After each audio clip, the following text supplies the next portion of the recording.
Hey, what's going on? You know who it is. You know what it is. All right, you guys, peep game. All right. Let me give my take on the whole LeBron James and Stephon Marbury situation. First of all, I want to say, at the end of the day, it's never a good look when you see brothers going at each other.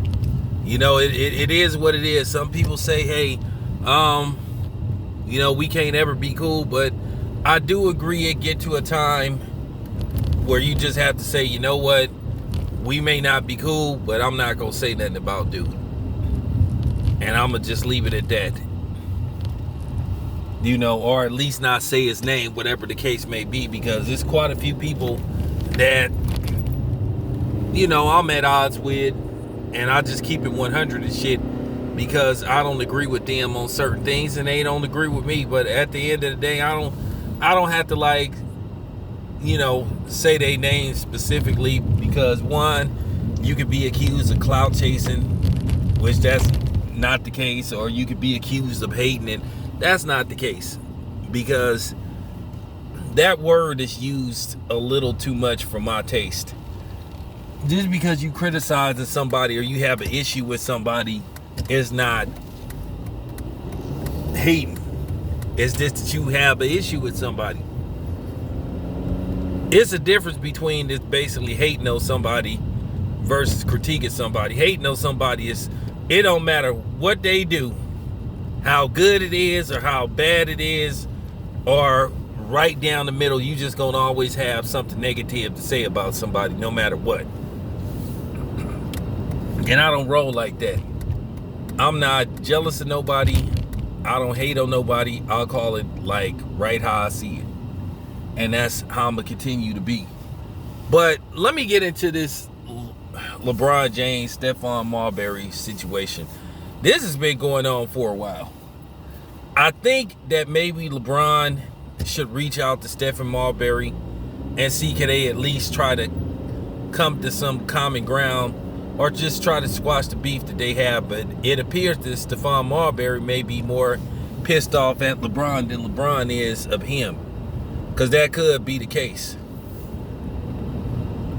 Because Stephon Marbury has just had a serious issue with LeBron James, just stemming back from just a lot of different things. But I do think the boiling point, which I think where it really jumped off, where he really just had contempt for LeBron James, was the whole shoe thing. The whole Strawberry versus Nike thing. Now, I do remember when those Strawberry shoes came out. I bought they was like 14, 15 bucks a piece. They wasn't no more. And it's a secret that went on with the store that distribute those Strawberry shoes. It's a little secret that I heard went on. I'll tell that story maybe on a later date. Maybe I'll tell it at the end of this video. Okay, but nevertheless, Stephon Marbury had came out with his own brand of shoes. They was called Strawberries. They were like $14.99. Very affordable. I went out and supported Stephon Marbury. You used to get them at this store called Steve and Barry's. They had a lot of different clothing and stuff there. This was back in 2006. And that was cool. I bought maybe 20 pairs of those Strawberries. I bought the all white Air Force One looking kicks. I bought some of the Converse looking kicks, and I thought that was a dope idea. And the funny part about it is, he had some success because people went out and bought them shoes. I was rocking them. I had some, I was rocking them because one, I'm a sneaker collector. And that was probably the reason why I had such a problem with LeVar Ball, because this man comes out the gate asking you to pay $500-$600 for some shoes.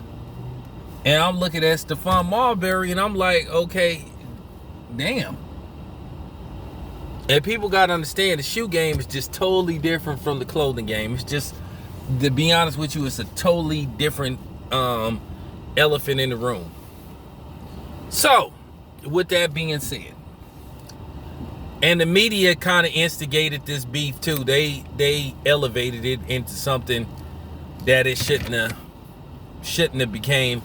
But when Stephon Marbury was talking about his shoes, instead of them concentrating on the shoes, they basically asked him, you know, what do you think of the other NBA guys that have big shoe deals? He was basically saying that's them, and he was just saying basically he would rather be an owner than basically a consumer. So with that being said, now I want y'all to understand something. Keep in mind, this is 2006. LeBron James is in his third season. Okay, so he's barely 22 years old, maybe. You know, he's barely 22 years old. So he doesn't sort of like have a clue of what's going on. I don't think if LeBron James was asked that same question now, he would have gave the answer that he gave back then. But I want people to understand something. Once again, LeBron James was 22 years old. So they asked LeBron James about the situation, and LeBron James, he said something that bothered me, but I didn't cancel him. You know what I'm saying?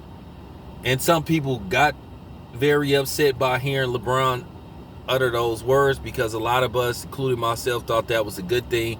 That, you know, Stephon Marbury was looking out for the people that just, hey, didn't have $150, $200 to be just forking out on sneakers. Now, I want you to understand something too. There was something real big going on back in 2006, between 2006 and 2007. The sneaker, the bootleg sneaker, oh, it was at an all-time high back then. When I say that fakes were at an all-time high, that they was like, I'm talking about the fake Air Force Ones, they was like at an all-time high. I'm talking about you couldn't go to a barber shop and a nigga tried to sell you some bootleg Air Force Ones or Jordans. So, you know, like I told you before, it ain't no shame in my game. I didn't rock fakes or fugazis, whatever you want to call it. You know what I'm saying? It's a little bit of a difference between UAs versus what you would call fakes or bootlegs, counterfeits, whatever the case may be. One day I'll explain that difference. So that was going on at the time. Then you had the Marbury thing. So these sneaker companies was losing money, you know, to not only Stephon Marbury, and I think he had some success because people was rocking those shoes in the Bay Area. I've seen people rocking them. You know, that store, Steve and Barry's, used to be packed. I used to go in there every payday because I got paid by the week. So I would go there and just grab a shirt or grab some shoes. So next thing you know, I looked up and I had like 20 pair of those Strawberries. So when they asked LeBron about the shoes, LeBron said, well, you know, we hold our shoes to higher standards versus some $14 shoes, and that's the reason why we charge the amount of money. He said we, as he was talking like he was the owner of Nike. So that rubs Stephon Marbury the wrong way. So basically Stephon Marbury thought LeBron James was cooning, and that's where a lot of the beef stems from. Now I want to say this once again, LeBron James was 22 years old, so he's not as mature as he is now. I guarantee you LeBron would not give that answer at 35 years old. I guarantee you LeBron would say something totally different. And he just didn't know better. But like I said, I overlooked it because I knew LeBron was a kid, and I know LeBron didn't mean nothing by it. And I'm pretty sure that people told him, hey man, you shouldn't have said that, man. You know, you shouldn't have said that. I guarantee you somebody behind the scenes told him he shouldn't have said that. And basically that's where all this shit started from, really. I'm not gonna say that's the sole purpose, but I'm gonna say that's where a lot of it has came from. That. But hopefully they can get this repaired. I hope so, for everybody's sake. This your boy Town Biz. I'm out.